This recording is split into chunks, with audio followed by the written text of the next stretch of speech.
La profesional de filosofía de la UNSA tiene el agrado de invitar al seminario sobre lógicas aplicadas en la matemática, ingenierías, lingüística y derecho. Esta actividad se está realizando con miras al desarrollo del Congreso Internacional de las Lógicas en la Ciencia, que se llevará a cabo del 5 al 8 de noviembre en el Paraninfo Universitario de nuestra universidad.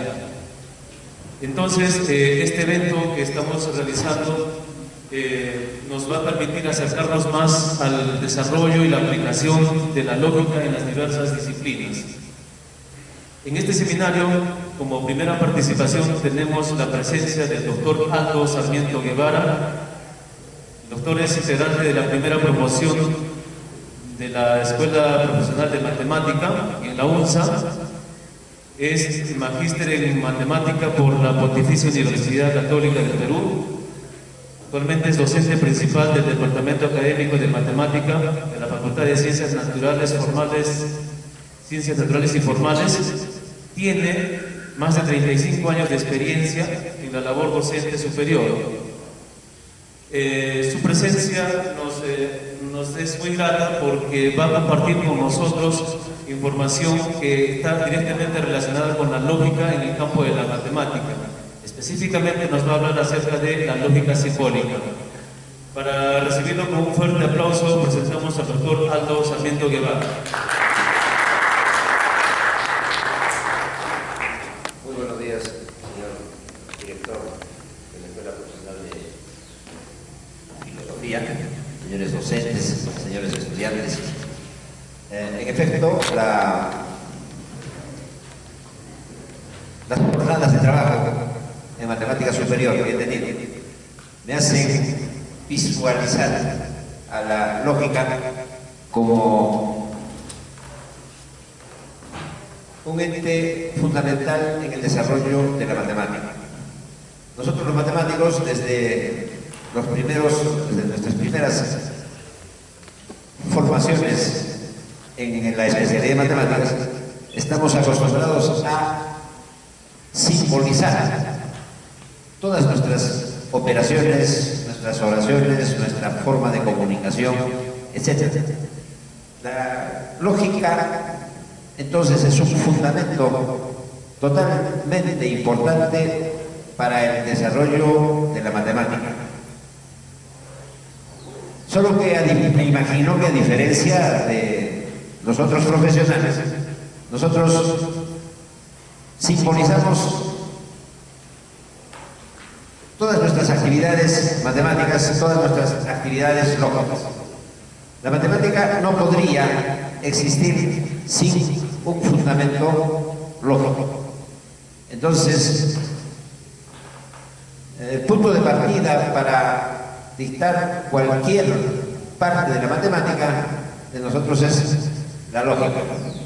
La lógica que, bueno, tengo entendido de que nació con Aristóteles aproximadamente 350 años antes de Cristo y que está totalmente ligado con la teoría de conjuntos descubierta por Cantor al finalizar los años 1700, los primeros años de 1800. De tal manera que las leyes que gobiernan tanto la lógica como a los conjuntos son las mismas, coinciden. Y esas leyes son las que ahora han dado una característica a esta parte de la matemática que le llamamos la categoría de lógica y conjuntos. La lógica de proposiciones, entonces, es una parte de la lógica clásica que tiene por finalidad estudiar los valores de verdad de las proposiciones o de un conjunto de proposiciones. Este conjunto de proposiciones enlazadas con las operaciones de la lógica, que son los conectivos lógicos. El principal problema de cualquier persona es entonces simbolizar nuestro diálogo, nuestra comunicación y entender esa simbología que nosotros manejamos o utilizamos.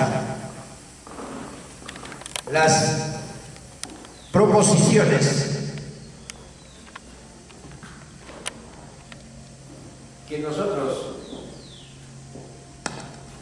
para simplificar las cosas, las representamos mediante las letras generalmente minúsculas a partir de la letra P, P, Q, R, S, y estas, para que alcancen la categoría de proposición, tendrán que ser calificadas de verdaderas o de falsas. Y estas proposiciones tendrán que enlazarse mediante los conectivos lógicos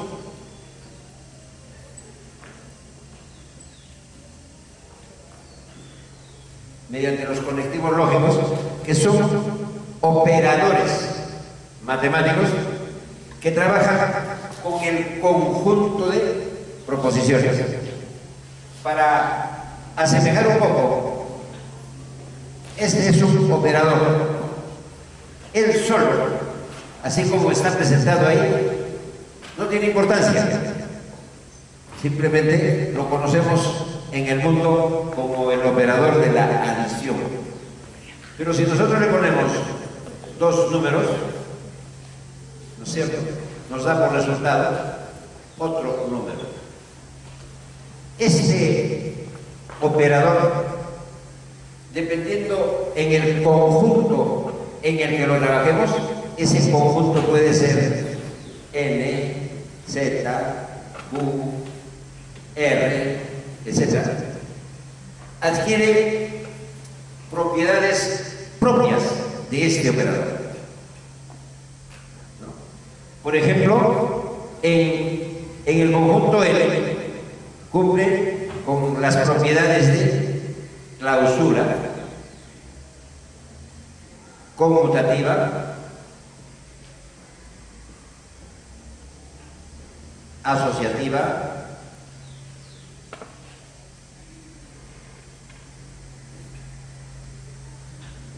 existe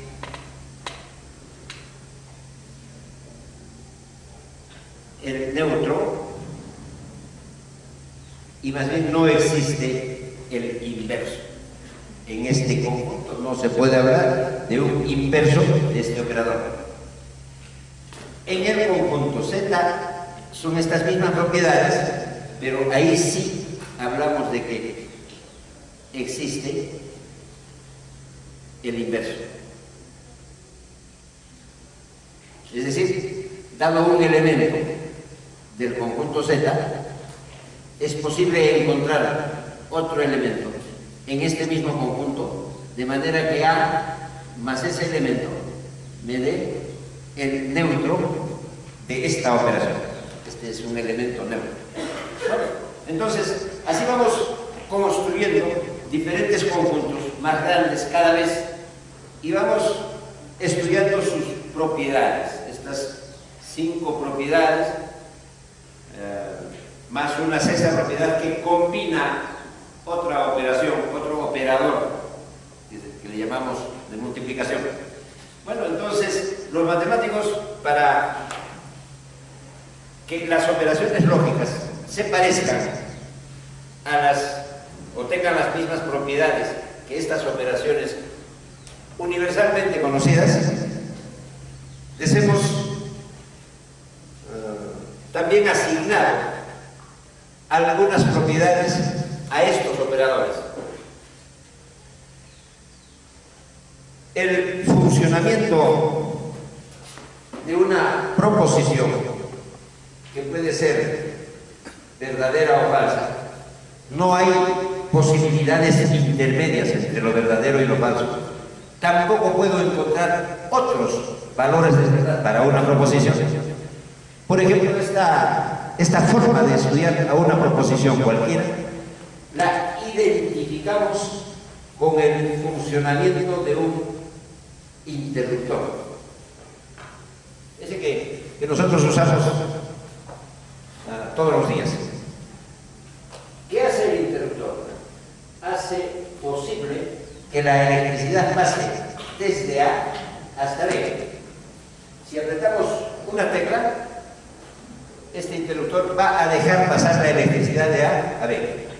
Si apretamos el otro lado del interruptor, va a aislar, entonces no va a dejar pasar la electricidad de A a B.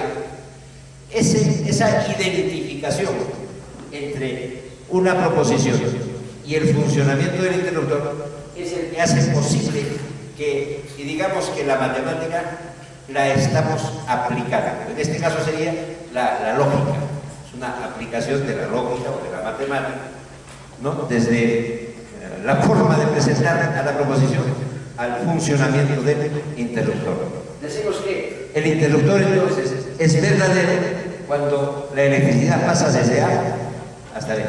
Y decimos que el interruptor es falso cuando la electricidad no pasa desde A hacia B, cuando ha aislado en este lugar el paso de la electricidad. ¿No es cierto? Entonces acá ya estamos simbolizando una aplicación directa de la instalación hacia la proposición. Un matemático, Boole, aprovechando de esta situación, este trabajo que cumple este interruptor, creó toda una rama de la matemática que se llamó el álgebra de Boole.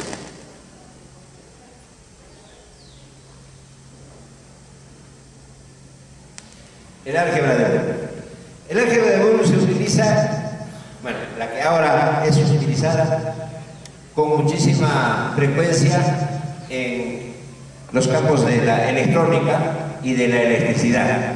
Solo que Boole, en lugar de decir verdadero, le puso el 1, y en lugar de decir falso, le puso el 0. Y con el 1 y con el 0 construyó todo un edificio, y en estos momentos con estas dos cosas se trabaja la arquitectura de computadoras.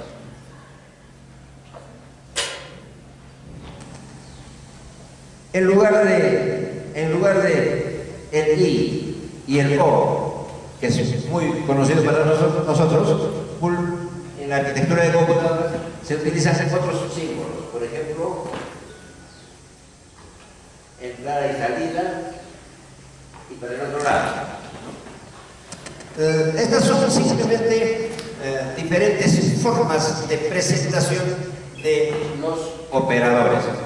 Ahora, la gran dificultad que yo he observado en los estudiantes, sobre todo del área de sociales, es de que no se le da una buena interpretación, la lectura correcta a estos símbolos, y de peor manera no se distingue con toda claridad el significado de los mismos, porque una cosa es cómo se llaman,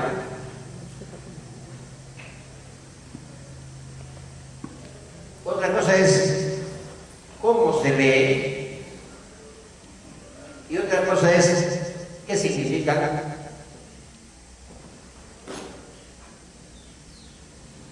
cada uno de estos operadores lógicos. Entonces, para comenzar, tendríamos que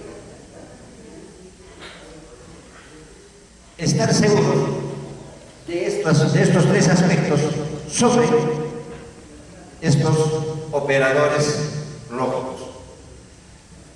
Reitero, estos operadores, los matemáticos decimos son operadores matemáticos, pero así como están, nuevamente no tendrían ningún significado como aquellos operadores universales.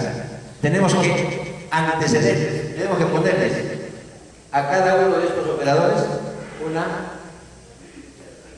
dos proposiciones para que nos den resultado de ser verdadero o de ser falso en base a la verdad o falsedad de las proposiciones simples.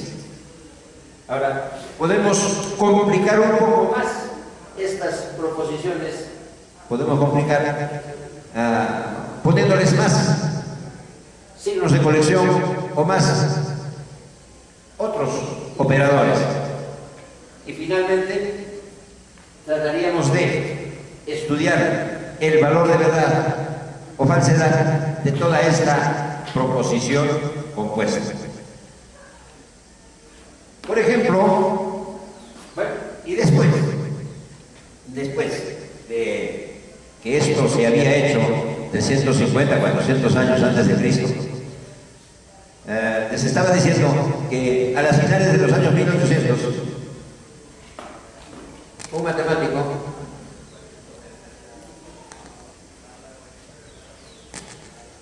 lanza a la humanidad científica la teoría de conjuntos. Entonces, con los conjuntos nacen nuevas operaciones. La unión, la intersección, la inclusión, ciertas con estos elementos que le llamaríamos de otra categoría de estudio, que son los conjuntos, nacen nuevas operaciones. Y en la actualidad podemos compatibilizar muy claramente que las leyes que gobiernan a las proposiciones mediante estos dos operadores son las mismas que las leyes que gobiernan a la teoría de conjuntos con estas dos operaciones también entre conjuntos. Por eso es que los conjuntos y la lógica proposicional forman una categoría de estudio,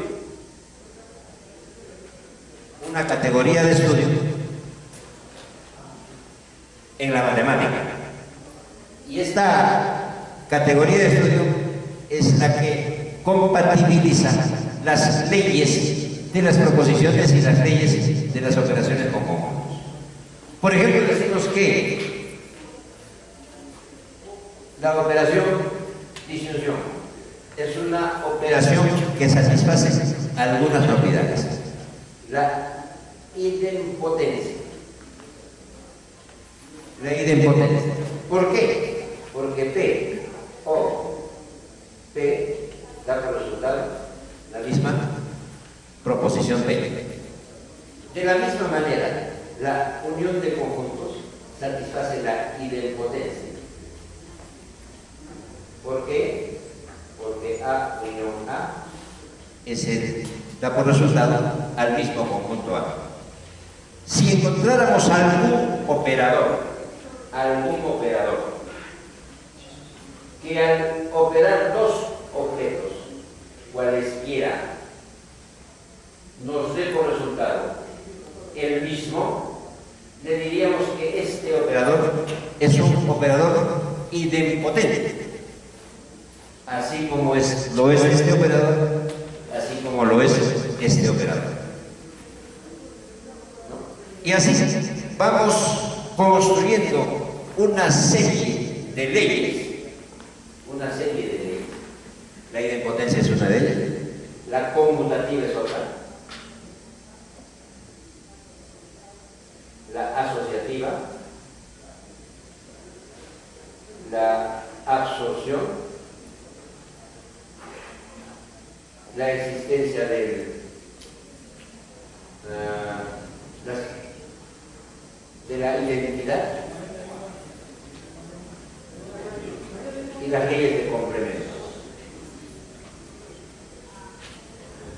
Los matemáticos tratamos de, en las leyes, tanto de las proposiciones como de los conjuntos, se parecen en algo a las leyes de las operaciones que conocemos en los distintos conjuntos de números. La simbología que utilizamos, pretendemos también de sacar conclusiones a partir de estas simbologías. hacemos una combinación entre este operador y este otro que satisface exactamente las mismas propiedades, ¿no es cierto? Y tratamos de hacer la distributividad.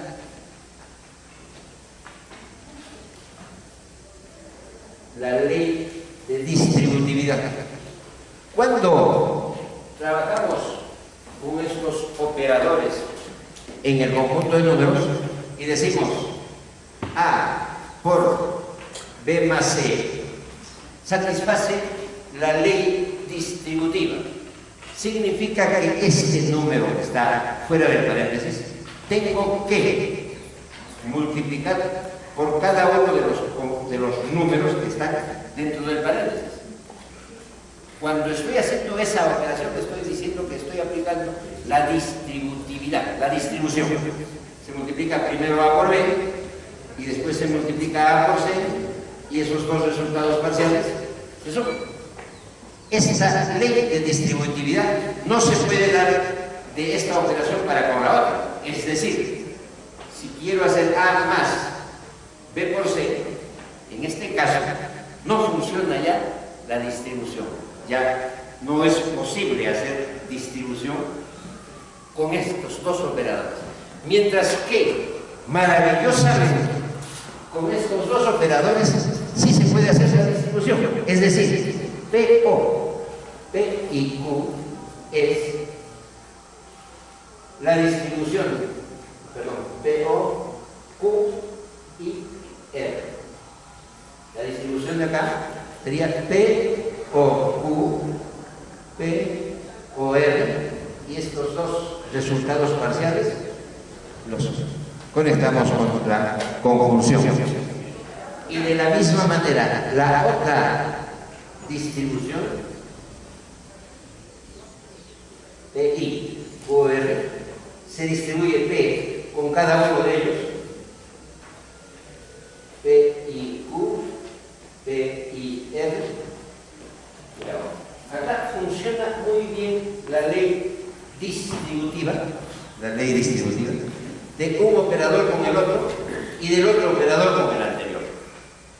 Si esto se cumple con las proposiciones, se verifica también que se cumple con las dos operaciones entre conjuntos.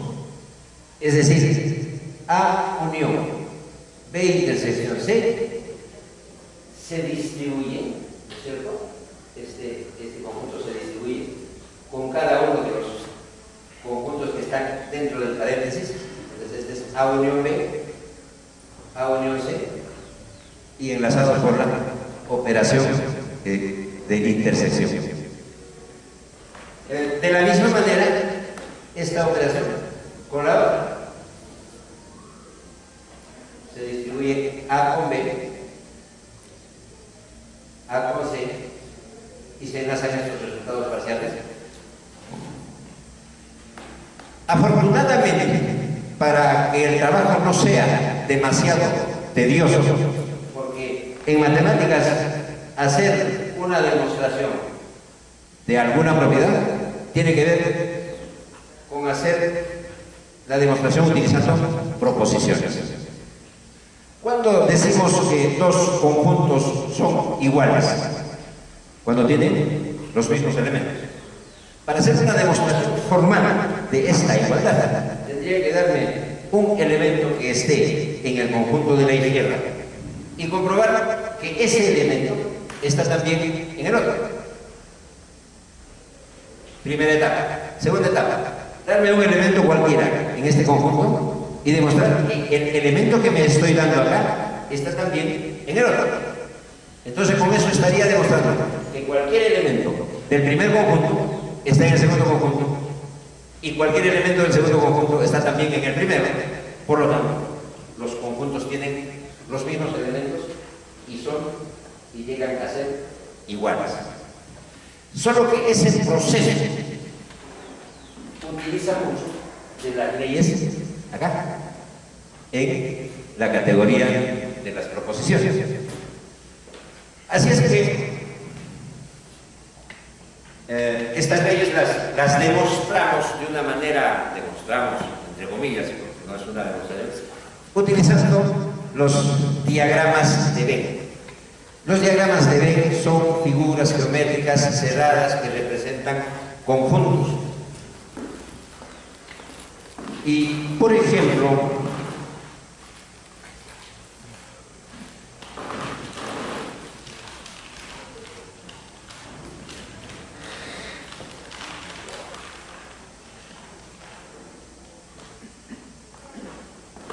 yo quisiera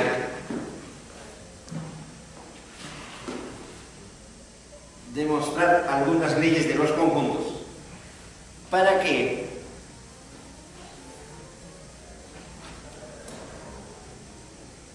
por motivos de enseñanza, aprendizaje, memorización, las figuras quedan mejor grabadas en la mente de los estudiantes que las leyes, que las tablas de verdad por las que podríamos demostrar estas propiedades.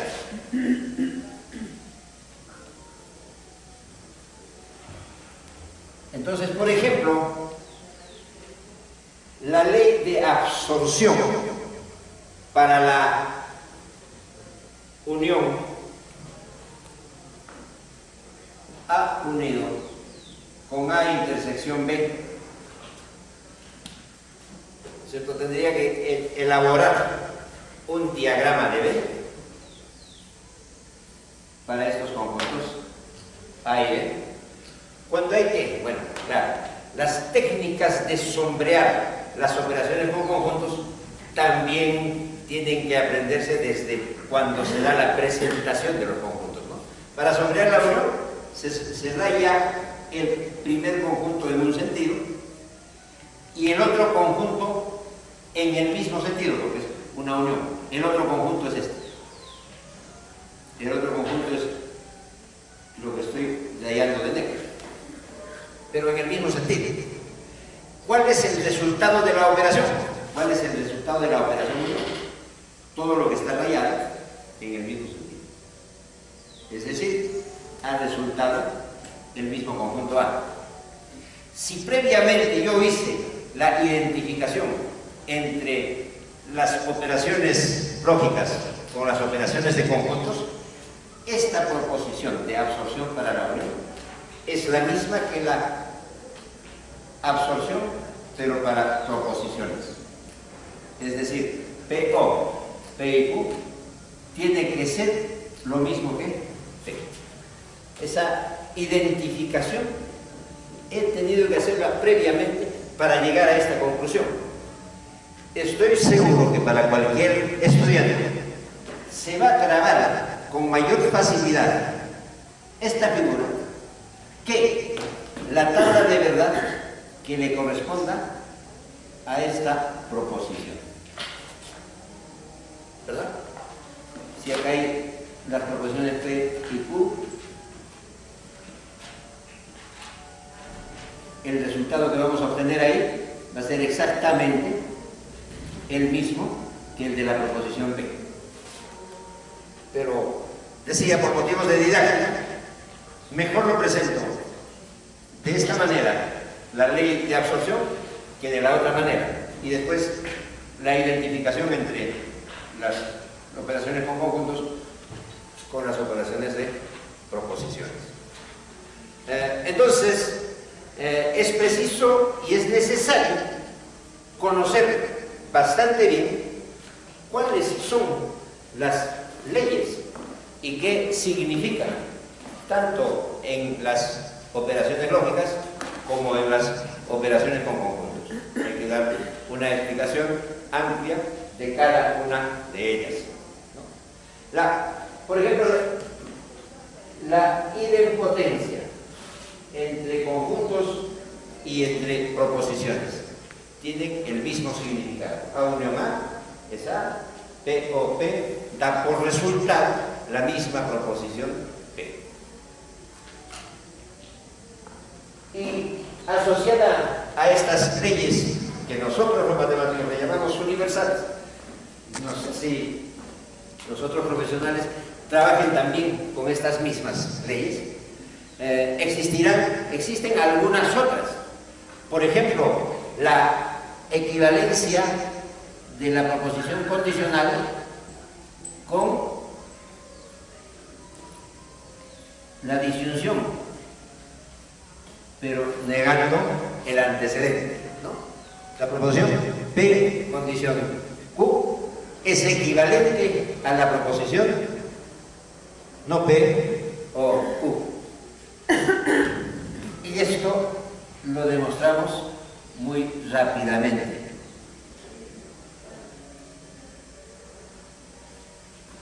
Yo me imagino que cuando se estudia lógica desde el punto de vista teórico, el más inicial posible, trabajamos con oraciones, con proposiciones P y Q y vamos analizando cuando esta proposición es verdadera, cuando es falsa. Pero para los matemáticos son tres cosas importantes. Que falso o falso da por resultado falso. Si uno de estos dos cambia, el resultado también va a cambiar. B y B da por resultado verdadero. Si uno de estos dos cambia, el resultado también va a cambiar. Cuando la flecha va, y eso lo hago en clase, de verdadero a falso, resulta ser falso. Cuando uno de estos dos cambia, el resultado también cambiará. El cambio significa que de verdadero pasa a ser falso, o de falso pasa a ser verdadero, porque no hay otras posibilidades intermedias, ni hay tampoco más otras posibilidades. Con estas tres cosas podemos construir muchas tablas de verdad, por más complicadas que sean las proposiciones. Entonces, cuando quiero hacer la tabla de verdad para el condicional, veo la segunda línea desde P hacia Q, que va a ser falso, y como esta combinación no se repite en ninguna otra de las filas, lo demás es verdadero. Por eso es muy fácil que, partiendo de una proposición falsa, tengamos que concluir en una proposición verdadera a través del condicional. Si yo empiezo en algo falso, voy a construir situaciones verdaderas hacia adelante, pero que no me llevan a buen final. Para la O, tengo que buscar que esta primera proposición sea falsa y la otra también. Y eso también lo voy a observar en la segunda fila, porque si P acá es verdadero, no P en este mismo lugar es falso. Falso o falso, entonces es falso y todo lo demás verdadero.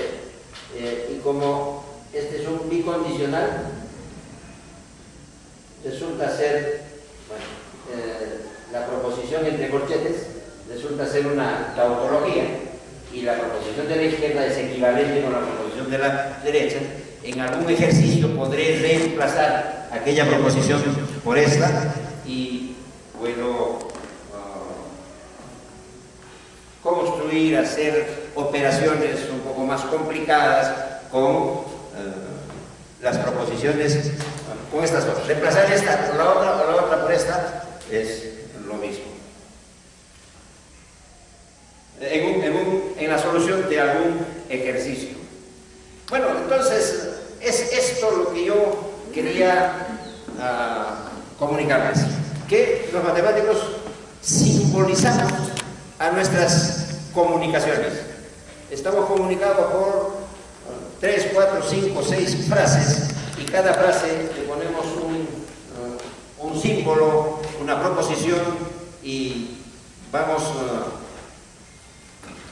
efectuando las operaciones con las proposiciones simbolizadas. Para el matemático es más fácil recordar el símbolo que recordar toda la oración.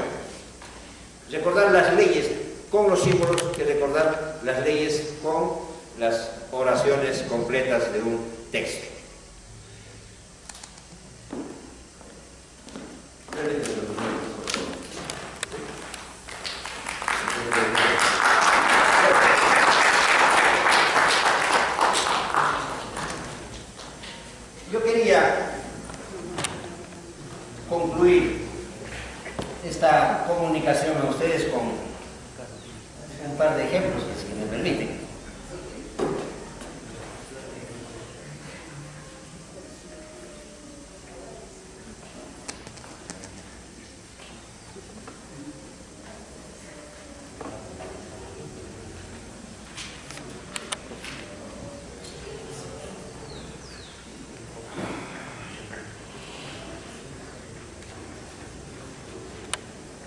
donde tendríamos que ver que efectivamente funciona la simbolización de las proposiciones.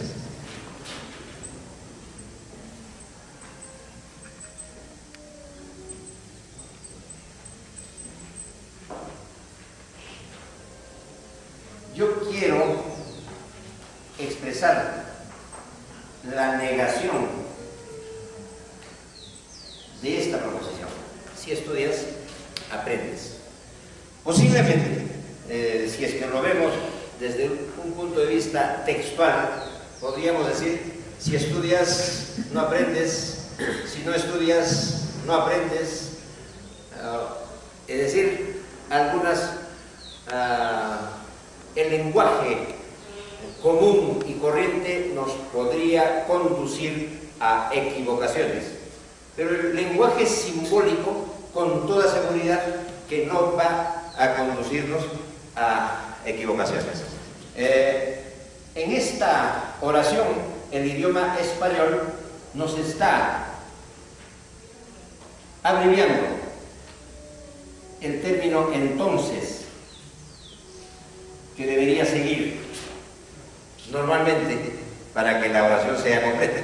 La coma nos está diciendo que ahí debería haber el término entonces. Entonces, defino dos proposiciones, P y Q. P, estudias. Q, aprendes. Entonces la proposición sería, si P, condición, Q. ¿Verdad? La negación de esta proposición tendría que ser no de P hacia Q. Pero acababa de hacer la demostración que este condicional la puedo reemplazar por la disyunción, pero negando el antecedente. Y ahora tendría que aplicar la ley de Morgan, que es la negación de la primera proposición, la negación de la segunda proposición, enlazada por la negación de este conector, que es la I. La negación de la O es la I. La doble negación, P, I, no Q, significaría entonces estudias y no aprendes. Por lo tanto, la negación es estudias y no aprendes. Este término podré reemplazarlo con otras palabras. Por ejemplo, estudias, a la vez no aprendes. Estudias, pero no aprendes. Estudias, bueno, algún otro término que está ocurriendo simultáneamente, a pesar de que estudias, no aprendes. Por ejemplo, acá he podido construir muchas otras frases desde el término de vista de la literatura. Pero esas frases, si no lo analizamos con mucha responsabilidad, pueden conducirnos a errores. Y si he hecho este trabajo simbólico para llegar a esta conclusión sí que es la verídica. Esto no me falla. Por esta razón, la simbolización de las proposiciones son importantes, y con esto quiero concluir. Si ustedes tuvieran alguna pregunta, estoy en disposición de contestar.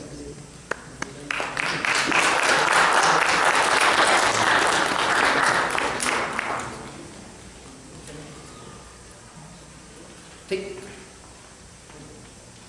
Dígame.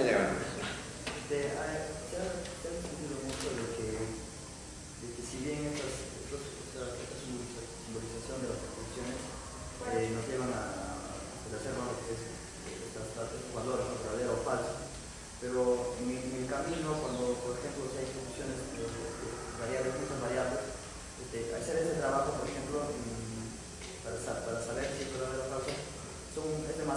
camino a veces se cometen los errores, entonces eso nos lleva a que no es tan fiable estos métodos. Bueno, desde mi punto de vista, si yo soy capaz de traducir un texto de 2 o 3 líneas, me imagino, a la forma simbólica, de manera correcta, ahí tenemos que comenzar. Hay que transcribir el texto a una forma simbólica, pero de manera correcta, de manera que no haya ambigüedades en su entendimiento, de manera que no haya confusiones, de manera que sea precisa la transformación textual a lo simbólico. Y después de eso, creo que no hay lugar a dudas, porque vamos a aplicar las leyes a esa traducción del texto a la simbología. Con toda seguridad que no tienen y no pueden haber dudas. El problema sería si el texto no está bien traducido a la forma simbólica. Ahí sí nos metemos en un problema grave. Sí, hay que tener mucho cuidado en esa traducción así. Sí. Quisiera preguntar eso que está comentando ahora de que ha podido transcribir justamente el lenguaje simbolista, ¿no? Pero en los símbolos, ¿qué texto ha podido usted realizar para ayudarle a una misma revisión donde usted afirma que no hay incoherencias, ¿no? Claro, mire, generalmente los textos tratan primero a la lógica de proposiciones, tablas de verdad, tautologías, leyes, inferencias, leyes de la inferencia, etcétera, etcétera, y después tratan el tema de conjuntos. Durante mi experiencia de los últimos 10 años he dictado de un curso que se llama Matemática Básica, donde se dicta estos temas como primera unidad. Yo he tratado de combinar el asunto de lógica y conjuntos. En la primera parte, por ejemplo, yo lo que dicto son las tablas de verdad y algunas tautologías, por ejemplo, las equivalencias del condicional con,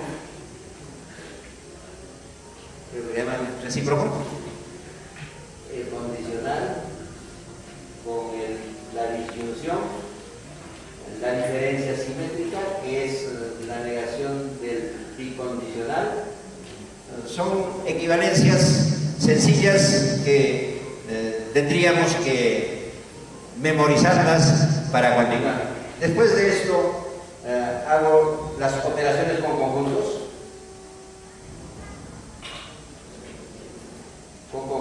Y en estas operaciones con conjuntos ya se estaría aplicando los diagramas de Venn. Por ejemplo, si este es el conjunto A y este es el conjunto B, se raya A en un sentido y se raya B en el mismo sentido. El resultado de la operación unión es todo lo que está rayado en este conjunto. Se llama A unión B. Definimos la operación y decimos ¿quiénes son los elementos que están en este conjunto? Los elementos que están en este conjunto rojo son esto de acá. Este elemento está en la unión porque está en B. Este elemento está en la unión porque está en A. Este elemento está en la unión porque está en A. Entonces diría, un elemento está en la unión si está en A o está en B. Para esto, yo en la primera etapa del curso ya hice mucho hincapié sobre que esta O es una O en el sentido incluyente, no en el sentido excluyente como el nuestro. ¿Qué quiere decir incluyente? Que es O y que puede suceder uno o la otra o ambas cosas. Mientras que esta O es una O excluyente. O bien sucede esto, pero no el otro, o bien sucede el otro, pero no ambas a la vez. Este tipo de O, con esta O, se diferencia en que esta es una O incluyente y esta es una O excluyente. Entonces, acá mismo, digo, si esta es una proposición y este es su equivalente, la negación de esta proposición será también equivalente a la negación de la otra. Entonces, un elemento no está en la unión cuando este elemento no está en la unión cuando no está en A y a la vez también simultáneamente no está en B.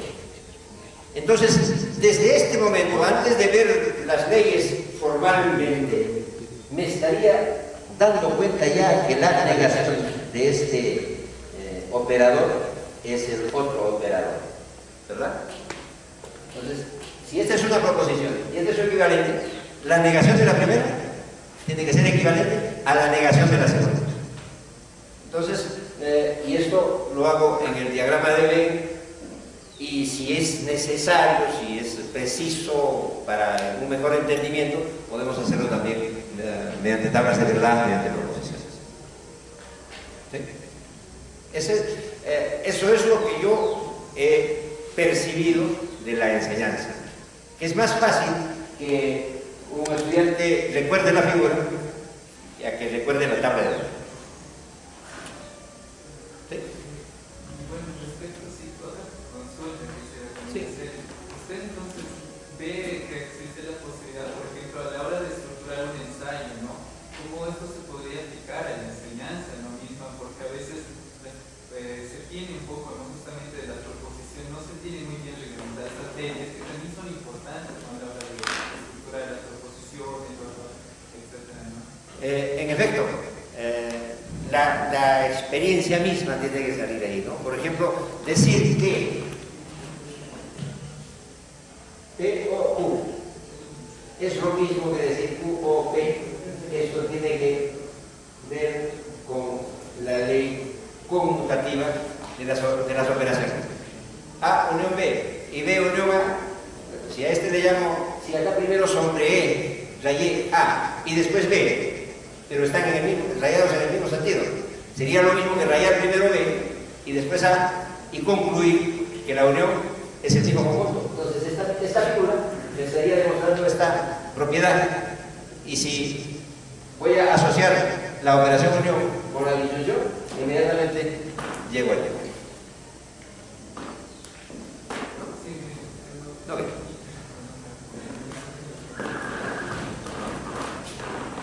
Okay. Muchísimas gracias.